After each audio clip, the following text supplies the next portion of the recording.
জীৱনৰ পৰা কেইজনমান মানুহক আপুনি আঁতৰাব লাগিব, নহ'লে আপুনি শান্তিত জীয়াই থাকিব নোৱাৰিব।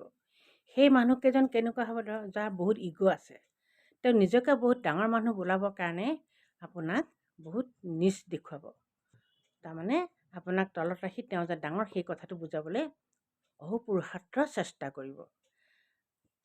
তাৰপিছতে কি হয়, সেই মানুহৰ নিচিনা মানুহৰ আগত আপুনি যে নিজে এজন ভাল মানুহ, সেই ভাল মানুহটো প্ৰমাণ দিবলৈ যদি আপুনি চেষ্টা কৰিবলগীয়া হ'ব পাৰে, কিয় কৰিব? তাতকৈ আপুনি দেখোন তেওঁক ডিলিট কৰি দিলেই হ'ল, আঁতৰি থাকিব। সেই মানুহৰ আপোনাৰ কোনো প্ৰয়োজনেই নাই। তাৰ উপৰিও আৰু কথাই আছে যে, কথাই কথাই যি আপোনাৰ গালৈ আঙুলিটোতো আপোনাৰ দুখ দেখে, দুখ দিয়ে। আনৰ দুখ দেখা মানুহৰ আগতে নিজৰ গালৈ আঙুলি দুটোৱাব লাগে, নিজৰ দুখ নেদেখে। কিন্তু আপোনাৰ দুখ দেখি যেতিয়া আপোনাৰ দুখক খুচৰিবলৈ লয়, তেনেকুৱা মানুহক আপুনি বেছি দিন ৰাখিব জানো? আপোনাৰ লিষ্টত নাৰাখিব, কেতিয়াও নাৰাখিব। নহ'লে আপোনাক কেতিয়াও সুখত জীয়াই থাকিবলৈ নিদিয়ে।